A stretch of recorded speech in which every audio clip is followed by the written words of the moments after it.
خیلی مبارکتون باشه. خدمت شما. خیلی ممنونم، مرسی. فقط وضعیت تعطیلیتون چجوریه؟ لحظه ببخشید.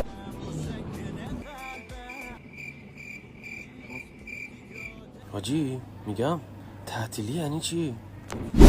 نشیدم تا حالا.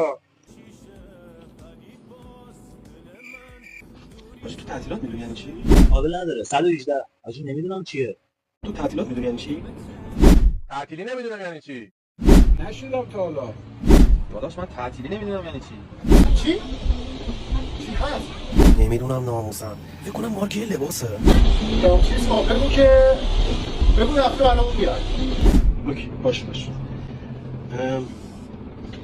تو این هفته برامون شارژ میشه.